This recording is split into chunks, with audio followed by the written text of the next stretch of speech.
now. Well, valid point here. I don't know how they're going to do it either, and I'm hoping that people actually paid attention yesterday and got the job done, because it's getting a little late now. No ifs, ands, or buts about it here.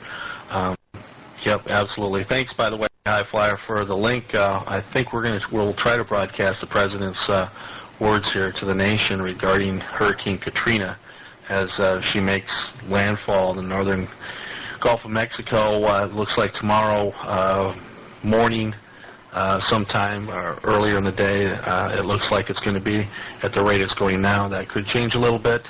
But it looks like this storm is going to be impacting the New Orleans area, and you're right. If it comes from the south, it's going to have that much water coming in from the bay, pushing into the lake. So it'll be coming east to west as it approaches there, and the amount of water is going to be incredible if it comes from the south. It's going to have that opportunity to put that much more water straight up into the bay, and yeah, it's going to change the face of New Orleans. There's no doubt about it, Kevin. There'll probably be some neighborhoods. I mean, the people won't come back. You can't wait 2 months, 3, 4, 6 months, however it's going to be before it gets cleaned up, drained out, and cleaned up. The infrastructure is going to be trashed. I mean, it's going to be such a project. New Orleans will most likely never be the same as a large metropolitan area. And this is really shaping up to be an incredible storm, and it's going to have a big impact for everybody here. Reference to the gas, no surprise, ladies and gentlemen. I'm not talking just in that area. I'm talking nationwide. That's the kind of impact I'm talking about here. Huge impact, because already they've stopped producing the oil now. I'm sure that they were probably out of there yesterday. I would like to think so. Most of the platforms were closed down yesterday, and everybody was gone yesterday. Not only are these platforms shut down for days, they're going to be, but in some cases months, if not ever. I suppose it's a possibility with some platform. It's going to damage them. I mean, it's going to take a long time just to get them repaired, much less get the people back. And gas prices fluctuate when they just have to shut down for a little while even.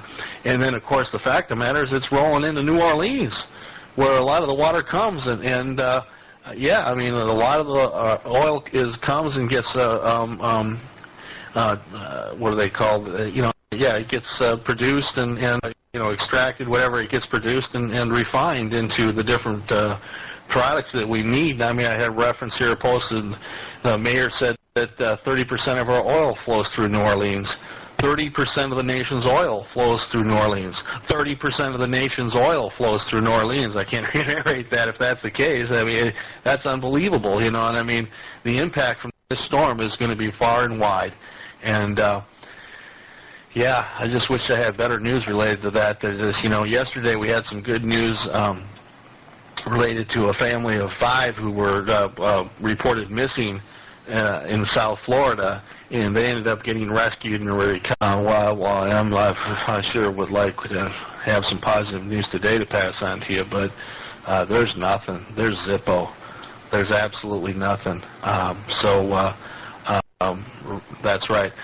Mike, I'm trying to get the feed here. I've got a couple links loaded. The point is I'm not sure, I might have to do a little clicking to make sure I get the right link to link up, shall we say, to the president's speech here that it will be shortly to the nation regarding Hurricane Katrina. Here, I did back up into the socket yet? Well, I just called Zach, and I don't think he knew that it was 175 miles an hour, and he said, the track shifted eastward, right? I said, not that much. I said, this hurricane's coming.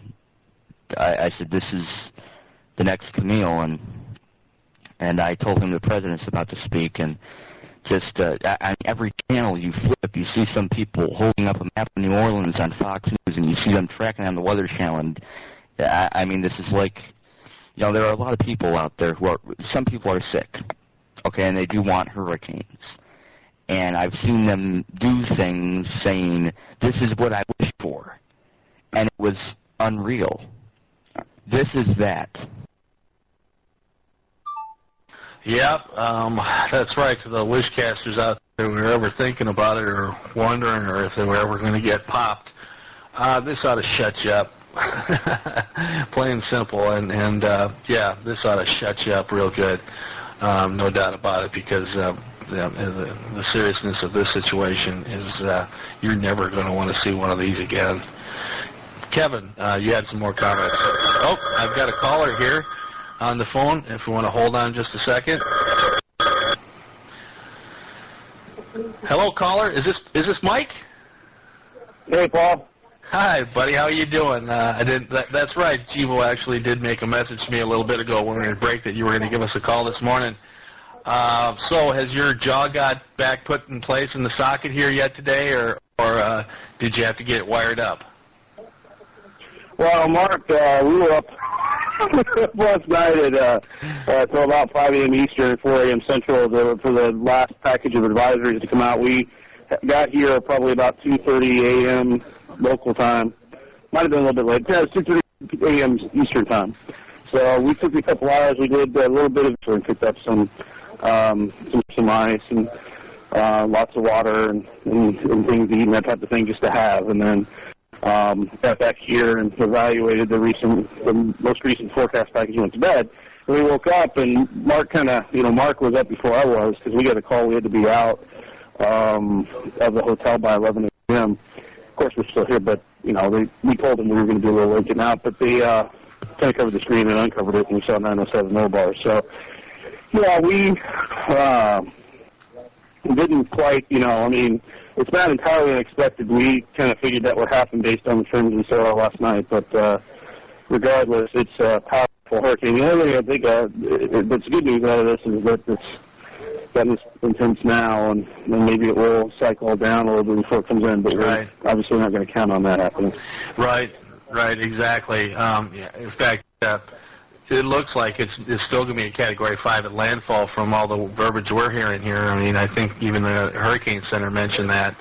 And Steve Lyons was just on. He mentioned that it's right now at 175 knots, even if it goes through a pretty dramatic weakening, which yesterday's eye wall replacement, by the way, it did not at all. I mean, the pressure went up 10 millibars, and it was right back down, and here it's bombed out.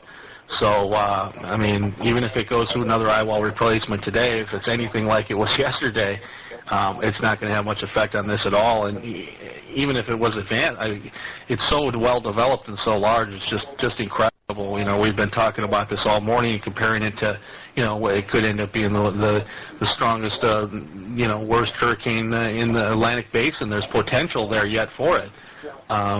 It's over some of the deepest water of the Gulf of Mexico right now, and the upper level environment is incredible with this high pressure dome over it, and it's something else.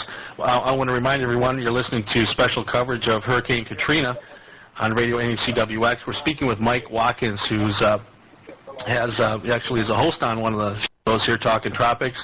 He also has a website called TropicalUpdate.com. He's been doing forecasting, even verified forecasting, for a number of years. It took a little time off here recently, but he's back in the saddle with that. And he's with Mark Sudith with the Hurricane Research team, and Mark has been doing stuff related to tracking, gaining information, intercepting hurricanes, and gaining information, valuable information that's actually passed on to the National Hurricane Center. And Mike's with them today, and he's helping Mark out. They're setting them. I just wanted to give a little overview there of Mike, and why don't you go ahead and pass on maybe what's going on with your plan today and what you're up to.